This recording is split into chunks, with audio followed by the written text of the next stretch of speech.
नर्मदाच्या बाह्यवळण रस्त्याला कळमेश्वर तालुक्यातील शेतकऱ्यांचा तीव्र विरोध. बळीराजा शेतकरी संघटनेच्या सभेत रणशिंग. नागपूर महानगर प्रदेश विकास प्राधिकरणच्या वतीने प्रस्तावित असलेल्या 120 मीटर बाह्यवळण रस्त्याविरोधात कळमेश्वर तालुक्यातील शेतकरी आक्रमक झाले आहेत. या पार्श्वभूमीवर बळीराजा शेतकरी संघटना नागपूर जिल्हा यांच्या वतीने आज दिनांक 8 जुलै रोजी कळमेश्वर येथील बाबासाहेब केदार सांस्कृतिक सभागृहात एका विशेष सभेचे आयोजन करण्यात आले होते. या सभेमध्ये तालुक्यातील शेकडो शेतकऱ्यांनी उपस्थित राहून प्रशासकीय धोरणांचा तीव्र निषेध नोंदवला आणि काहीही झाले तरी आमची वडिलोपार्जित जमीन देणार नाही असा एकमुखी निर्धार केला. शेतकऱ्यांनी व्यक्त केल्या संतप्त भावना. सभेचे संचालन कामगार व शेतकरी नेते साहेबराव करड भाजने यांनी केले, तर प्रास्ताविक श्री पंकज घुंगे यांनी मांडले. प्रास्ताविकादरम्यान प्रकल्पामुळे शेतकऱ्यावर होणाऱ्या अन्यायावर प्रकाश टाकण्यात आला. शेतकऱ्यांनी स्पष्ट केलं की प्रस्तावित रस्त्यासाठी संपादित केली जाणारी जमीन ही आमची वडिलोपार्जित असून तीच आमच्या पोटापाण्याची आणि उपजीविकेची एकमेव साधन आहे. ही शेती गेल्यास आमच्या कुटुंबावर उपासमारीची वेळ येईल, त्यामुळे आम्ही कोणत्याही परिस्थितीत आपली जमीन देणार नाही. प्रशासकीय गोंधळावर बोट. सभेत बोलताना शेतकरी नेत्यांनी नर्मदाच्या कारभारावर जोरदार आक्षेप घेतला. तालुक्यातील अनेक शेतकऱ्यांना अद्याप या प्रकल्पाची किंवा त्यांच्या जमिनी संपादित होणार असल्याची कोणतीही नोटीस मिळालेली नाही. जोपर्यंत नर्मदा प्रशासन सर्व बाधित शेतकऱ्यांना एकत्र बोलावून या प्रकल्पाची संपूर्ण माहिती देत नाही आणि त्यांचे समाधान करत नाही, तोपर्यंत आम्ही प्रशासनाच्या कोणत्याही एकतर्फी निर्णयाला मानणार नाही असा इशारा यावेळी देण्यात आला. यावेळी प्रमुख नेत्यांची उपस्थिती लाभली. या जाहीर सभेमध्ये शेतकरी नेते नरेशजी राऊत, आशिषजी डेहकर, सुरेशजी बोधाणे, पोटेजी, पार्श्वनीतून आलेले शेतकरी नेते सारंग झाडे, तसेच आशिषजी नागपुरे, प्रवीणजी गोतमारे, किशोरजी वंजारी, विनोदजी मते, विलास मते, उत्तमराव राऊत, प्रवीण धोटे, निरंजन शास्त्री आदींसह परिसरातील शेकडो शेतकऱ्यांनी उपस्थित राहून आपले विचार व भावना व्यक्त केल्या. सभेच्या शेवटी वैभवजी घोंगे यांनी सर्वांचे आभार मानले. तसेच सभेसाठी मोफत हॉल उपलब्ध करून दिल्याबद्दल श्री संजयजी धोंगडे यांचेही समस्त शेतकरी बांधवांतर्फे विशेष आभार मानण्यात आले. सभेची सांगता जय जवान जय किसानच्या घोषणांनी करण्यात आली. सिटी इंडिया न्यूज प्रतिनिधी रुपेश शिवराज मेश्राम, कळमेश्वर. जिल्हा स्तरावर नाही होईल तर तालुका स्तरावर आमच्याशी मीटिंग गेला. शेतकऱ्यांना सांगण्यात यावी की कशासाठी रोड जात आहे, का मागण्या आहे, किती जाणार आहे, याबद्दल सगळी माहिती देण्यात यावी. बघा, बळीराजा शेतकरी संघटना मार्फत या शेतकऱ्यांचा आरोप आहे की जे तुम्ही नोटीस काढलेलं आहे बाह्यवळण रस्त्यासाठी नागपूर महानगरासाठी, त्याची पूर्वसूचना आम्हाला आतापर्यंत मिळालेली नाही. तुम्ही खाली नोटीस बोर्ड तुम्ही तुमच्या तालुका स्तरावर लावलेला आहे आणि तिथून आम्हाला असं सांगत आहे की तुमची जर संमती असेल तर संमतीपत्र आमच्याकडे दाखल करावं. तर त्यांचा आरोप आहे की आम्ही असं कसं संमतीपत्र आम्हाला पूर्वसूचना दिली नाही आणि आम्ही हे संमतीपत्र तुम्हाला दाखल करावं. आमचं उत्पन्न आहे, आमची गुरंढोरं आहे, आमची उपजीविकेचं प्रमुख साधन हे शेती आहे. मग एवढा मोठा निर्णय शासनाने घेतला कसा पूर्वसूचनेशिवाय? आपण आता जाणून घेणार आहोत. आजचे युवा शेतकरी त्यांची मागणी या नोटीसवर काय आहे, त्यांची प्रतिक्रिया या नोटीस. जिल्हा स्तरावर नाही होईल तर तालुका स्तरावर आमच्याशी मीटिंग गेला. शेतकऱ्यांना सांगण्यात यावी की कशासाठी रोड जात आहे, का मागण्या आहे, किती जाणार आहे, याबद्दल सगळी माहिती देण्यात यावी. बघा, बळीराजा शेतकरी संघटना मार्फत या शेतकऱ्यांचा आरोप आहे की जे तुम्ही नोटीस काढलेलं आहे बाह्यवळण रस्त्यासाठी नागपूर महानगरासाठी, त्याची पूर्वसूचना आम्हाला आतापर्यंत मिळालेली नाही. तुम्ही खाली नोटीस बोर्ड तुम्ही तुमच्या तालुका स्तरावर लावलेला आहे आणि तिथून आम्हाला असं सांगत आहे की तुमची जर संमती असेल तर संमतीपत्र आमच्याकडे दाखल करावं. तर त्यांचा आरोप आहे की आम्ही असं कसं संमतीपत्र आम्हाला पूर्वसूचना दिली नाही आणि आम्ही हे संमतीपत्र तुम्हाला दाखल करावं. आमचं उत्पन्न आहे, आमची गुरंढोरं आहे, आमची उपजीविकेचं प्रमुख साधन हे शेती आहे. मग एवढा मोठा निर्णय शासनाने घेतला कसा पूर्वसूचनेशिवाय? आपण आता जाणून घेणार आहोत. आजचे युवा शेतकरी त्यांची मागणी या नोटीसवर काय आहे, त्यांची प्रतिक्रिया या नोटीसद्वारे काय? नमस्कार, माझं नाव सारंग झाडे आहे.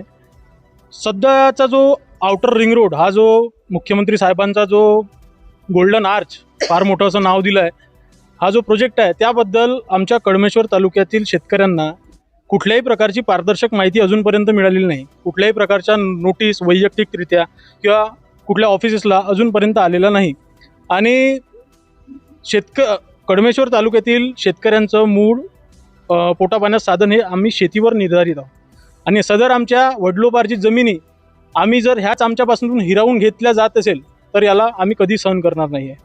या प्रोजेक्टबद्दल योग्य ती पारदर्शक माहिती शासनाने शेतकऱ्यांपर्यंत पोहोचवली पाहिजे. मोबदल्याचे निकष त्यांनी स्पष्ट केले पाहिजे. जोपर्यंत मोबदला काय मिळणार आहे शेतकऱ्यांना, जर योग्य मोबदला शेतकऱ्यांना मिळत असेल तर आम्ही त्यावर विचार करू. पण सध्या तरी आमची जमीन देण्याला नाकार आहे. सध्या तरी आम्ही जमीन द्यायला तयार नाही. तरी तुमचं बघा ह्या युवा शेतकरी नमस्कार, माझं नाव पंकज अरुण गोंगे. माझं बोरगाव खुर्द कळमेश्वर तालुका येथील माझं शेत हे 200 150 आणि 209 हे शेत जात आहे. तेही 2 अर्धे जात आहे. आतापर्यंत आम्हाला अजूनपर्यंत नोटीस आलेल्या नाही आहे. पर्सनली ग्रामपंचायत लेवलवर अजूनपर्यंत नोटीस लागलेलं आहे, पण आमच्या शेतात मार्किंग झालेली आहे आणि सगळं मॅप वगैरे सगळं फिरत आहे, पण अजूनपर्यंत नोटीस आलेला नाही आहे. त्यामुळे आम्ही त्यांना विरोध सुरूच आहे. आमचा सतत विरोध सुरू आहे. आम्ही त्यांना आता GPS चे गोटे काढण्यासाठी पत्र देणार का ह्या नोटीसला की नाही? नक्की आम्ही देणारच नाही. आम्हाला संमती आहेच नाही. आमची वडिलोपार्जित शेती आहे. आम्ही त्याच्यावर सर्व त्याच्यावर डिपेंड आहे. आम्ही कशी काय देणार? संमती देण्यासाठी तुमच्या काही मोठ्या मागण्या आहेत का? संमती पहिले तर आम्हाला द्यायचीच नाही. मागणी हेच आहे की तुम्ही रेट नाही सांगितले अजूनपर्यंत. आम्हाला तुमचं म्हणणं आहे की पूर्वसूचना द्यायला पाहिजे. कशा पद्धतीने तुम्हाला पूर्वसूचना द्यायला पाहिजे? पूर्व सूचना आम्हाला नोटीस द्यायला पाहिजे, मीटिंग घ्यायला पाहिजे. आखणी, पाहणी किंवा सर्वे करता हे चुकीचं आहे. सर्वे करायच्या अगोदर किंवा कुठल्याही प्रकारची मार्किंग करायच्या अगोदर ज्यांचं शेत आहे, शेतकरी आहेत, त्यांच्याशी पूर्व सूचना. नाव साहेबराव करड भजने आहे. मी बोरगाव धुरखेडा येथील शेतकरी आहे. या प्रोजेक्ट जो मुख्यमंत्री साहेबांनी हा नवीन बाह्यवळण रस्ता 120 मीटरचा जो तयार करण्याचा प्रयत्न चालू आहे, तर त्याबद्दल जे शेतकऱ्यांच्या कळमेश्वर तालुक्यामध्ये जेवढेही शेतकऱ्यांची ऑनलाईन लिस्ट पाठवली यांनी अजूनपर्यंत कोणाला घरपोच किंवा पर्सनली अजून शेतकऱ्यांपर्यंत पोहोचवलेली नाही किंवा नोटीसही आला नाही. तर शेतकऱ्यांमध्ये संभ्रमाचं वातावरण सध्या निर्माण होत आहे की आम्हाला आमचं शेत खरोखर चाललं की नाही चाललं. त्याच्यामुळे खूप इथे शेतकरी आज आम्ही त्या आज आम्ही ही जी सभा घेतली त्या सभेमध्ये आम्हाला तेच पाहायला मिळालं की शेतकऱ्यांना खरोखर माहीत आहे का या रिंग रोडबद्दल. तर याच्यातल्या काही शेतकऱ्यांना अजून माहिती नाही की त्यांना नोटीसच मिळालेला नाही. पण आमचं कसं आहे, आम्ही 1 ऑगस्टपासून या विरोधात लढा देत आहोत. कारण आमच्या कळमेश्वर तालुक्यातले फक्त 2 गावं होते या रिंग रोडसाठी, एक बोरगाव धुरखेडा आणि एक बेल्लोरी म्हणून. तर आम्ही 1 ऑगस्टपर्यंत पासून तेव्हा आम्हाला NMRDने नोटीस पाठवला आहे त्या 2 गावातल्या लोकांना फक्त. त्याच्यानंतर आम्ही मिटिंग पण झाली, आमची मीना साहेबासोबत मिटिंग वगैरे झाली, पण त्यांनी अजूनपर्यंत आम्हाला रेटबद्दल सांगितलं नव्हतं किंवा आम्ही जमीन द्यायची नाही हा पण आमचं त्यांच्यासोबत हे झालं होतं. पण त्याच्यानंतर मग त्यांनी मला वाटते डिसेंबर-जानेवारी महिन्यापासून हे प्रकरण थंड बस्त्यात गेल्यासारखं होतं. तर हे काय झालं होतं तर ते आता नवीन समजलं आम्हाला की हा जो बाह्यवळण रस्ता आहे हा थोडा चेंज केला यांनी. तर त्याच्यामुळे आधीच्या शेतकरी होते ज्यांचे शेती जात होत्या, तर त्यांचे काही जणांचे नावं या नवीन लिस्टमध्ये नाही आहे. तर जे आधी ऍक्टिव्ह होते ते आता नवीन लोक अजून ऍड झाले याच्यामध्ये. जे जुने होते ते निघाले आहे, जे आता नवीन काही शेती चालली. तर मला असं शासनाला किंवा NMRDच्या अधिकाऱ्यांना हे सांगायचं आहे की तुम्ही आधी शेतकऱ्यापर्यंत पोहोचा, त्यांना बोलवा, त्यांना बसवा कुठेतरी, त्यांना सांगा हा रिंग रोड कशाचा आहे, काय आहे, काय होणार आहे. त्याच्यानंतर नंतरची प्रक्रिया आहे तुम्ही ते नंतर पूर्ण करा. बस एवढं आमची मागणी आहे. त्याच्यानंतर मग आम्हाला पाहायचं आहे आम्ही काय करायचं. पण जमेपर्यंत आम्ही आमची शेती देणार नाही, कारण आमच्या पोटापाण्याचा प्रश्न आहे. आम्ही युवा लोक शेतीवर निर्भर आहोत. आम्हाला नोकऱ्या नाही आहे, नोकऱ्या बंद आहे, नोकरी मिळत नाही. 10-10 हजार रुपये लोक आता नोकऱ्या करत आहे. आणि शिक्षित असून जर आम्हाला जर ह्या पद्धतीला समोर जातं तर याला मी पुंडलिक शामरावजी बांबल, मुक्काम मोरोडा, तालुका कळमेश्वर, जिल्हा नागपूर येथील रहिवासी आहे. मला माहीत नाही, संभ्रमात आहो मी की माझी जमीन चालली आहे म्हणून. असं ऐकावत आहे. कोणी म्हणते कॉर्नर चालला, हा वास्तविक पहिल्यांदा वरोडा गावाच्या उत्तरेस रोड होता, परंतु हा जाणूनबुजून लादला आहे आणि मुद्दाम रोजीरोटी लोकांची हिसकावून हा रोड आणलेला आहे. या वरिष्ठांना समजायला पाहिजे की हे लोक उपजीविका करून राहिले, याच्यावर यांच्या शेतीवर निर्भर आहेत, यांचे पोरं हे आहेत, बेकार आहेत, तरी पण हे जमीन चालली आहे हे काही बरोबर नाही आहे. तुमची मागणी काय आहे? जमीन चालली म्हणजे आम्हाला अजून नोटीसच नाही, तर आम्ही जमीन चालली हे कसं समजावं. यांनी मीटिंग घ्यावी आणि काय चाललं का नाही याची आम्हाला माहिती द्यावी.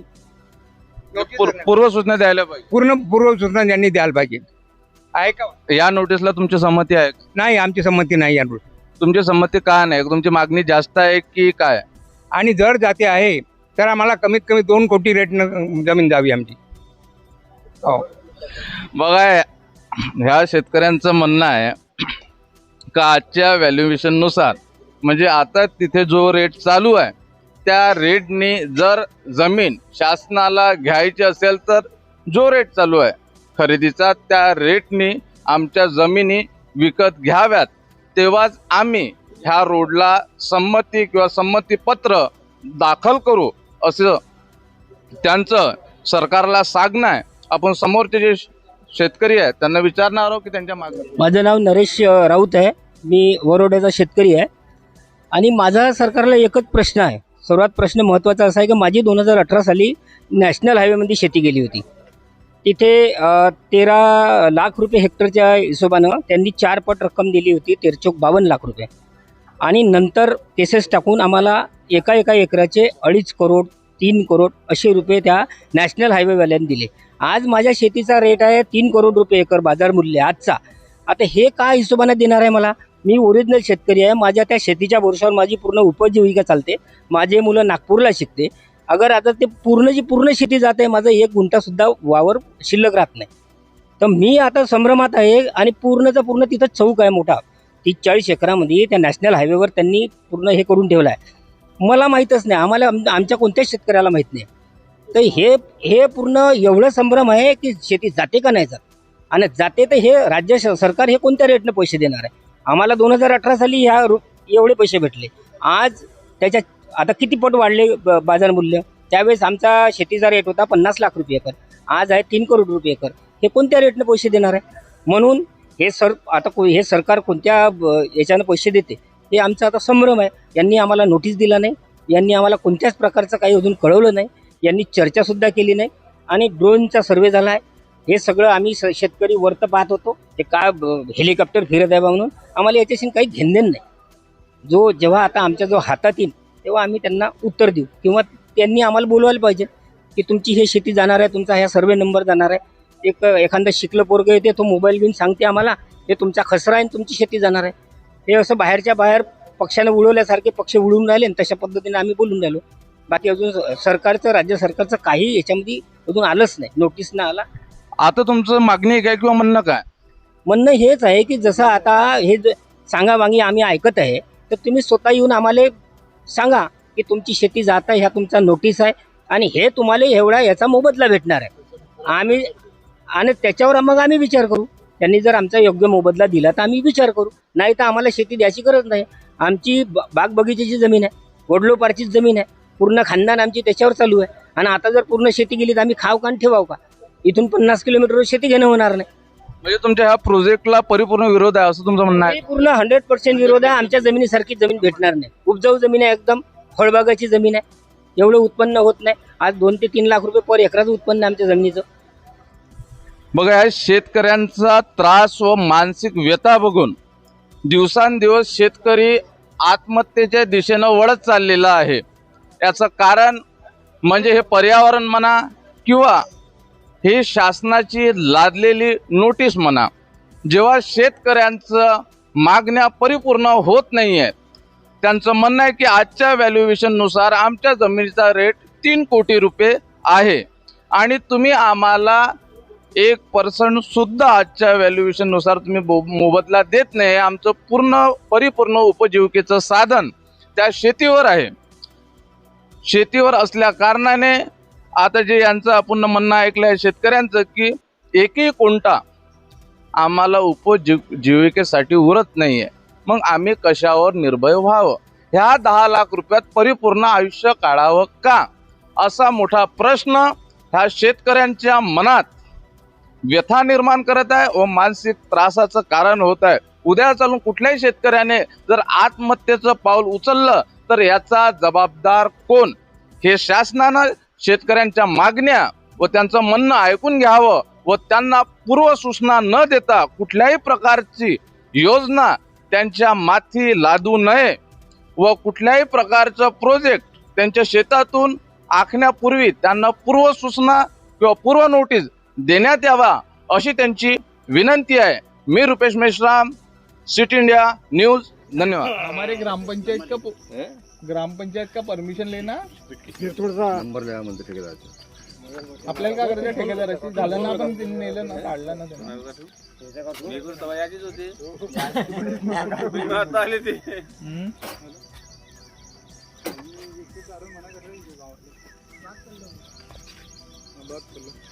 चला की सगळे टाकलं त्याने उचलून बापा आपल्याच मला टाकून काही हेलो, माल नहीं गिरला कोकोड़ा कैसे चल ये गांव वालों का ये खिलाफ है सबके। हमारे खेत वगैरह हमको नोटिफिकेशन नहीं आया, कुछ नहीं आया। विदाउट परमिशन आप लगा नहीं सकते। नाही ते जी आर राव काही राव आम्हाला माहित आहे। आमच्या साला पुरं मार्किंग वावरातून केले, हेही आले, नक्षाही आला हा ना। आम्ही 4दा जाऊन आलो तरी आम्हाला तिथं काही सांगायला तयार नाही आहे। पहिले तुम्ही तिकडून क्लिअर आणा, लेटर आणा, आमच्याशी बोला, ग्रामपंचायत सरपंचाशी बोला, न मग आम्हाला सांगा, ठीक आहे? सगळं दिलंय आम्ही, 10 अर्ज तुम्हाला कॉपी पाठवून देतो, किती अर्ज दिले आणि का दिले। हा, तुम्ही तिकडून परमिशन घ्या ना, सगळ्या तिथं वरता सांगून द्या की शेतकऱ्यांनी विरोध केला म्हणून। बोरगाव खुर्द या गावातील शेतकऱ्यांनी विरोध केला, ठीक आहे? ठीक आहे, पूर्ण परमिशन झाल्याशिवाय तुम्ही करा नको, कारण की काय हे गाववाले पहिले संपून आहे। आता पावसाचा टाइम आहे, तुम्ही अजून अंदर बिंदर जाण फालतू हे होईल। अरे पण तुम्ही आमच्या वावरातून रोड करून राहिले, आम्हाला तर सांगायला पाहिजे ना, आम्हाला तर सांगायला पाहिजे, परमिशन घ्यायला पाहिजे शेतकऱ्यांची। अरे तुम्ही खोटं बोला आम्हाला, आम्ही एवढा अडाणी नाही आहे ना गावात। शेतकरी आता सगळे हुशार झाले आहे, आम्हाला नको सांगा। हा, ड्रोन सर्वे तर ड्रोन आम्ही सर्वे पहिलेच झाले, ड्रोन सर्वे वगैरे ऑलरेडी। आणि कसं आहे शेतकऱ्याला समजत नाही म्हणून तुम्ही चांगला समजून सांगा। मीटिंग घ्या एक, त्या तहसीलदार बीसीलदारला सांगा तुम्ही तिकडं, ज्यांनी तुम्हाला परमिशन दिली ना, शेतकऱ्यांना एकदा मीटिंग घ्या म्हणा, चांगलं समजून सांगा। आम्हाला काही समजत नाही, आम्हाला वाटते आमच्या गावात चोऱ्या होऊन राहिल्या, अजून ड्रोन वाले येईन, कोणी चोरी करून घेईन, अजून कोणी मारधूर करून काही होईन, है ना, सांगता नाहीत ना। सकाळी सकाळी येते, गाड्या घेऊन येते, कोणाला माहित होत नाही। मागं दुपारी ड्रोन सर्वे करून टाकला शेतकरी घरी असताना। हा, हो, हा, हा, हा,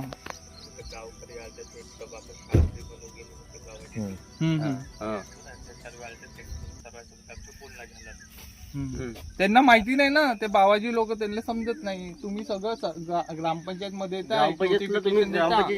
सगळ्याची किंवा शेतकऱ्याची मीटिंग घेतात, तर मग कन्फ्युजन दूर झालं असतं, ठीक आहे? तरी कन्फ्युजन म्हणून काय शेतकऱ्यांच्या विरोधात आहे, ठीक आहे? जोपर्यंत आम्हाला नोटिफिकेशन नाही रोडचं तोपर्यंत आम्ही करू देणार नाही, असं ठरलेलं आहे। हा, ठीक आहे, आमचा अर्ज व्हॉट्सअप करून दे, तुमचा नंबर आहे ना, जे आम्ही अर्ज केले आहे ना, ते सगळं तुम्हाला व्हॉट्सअप करू, ठीक आहे?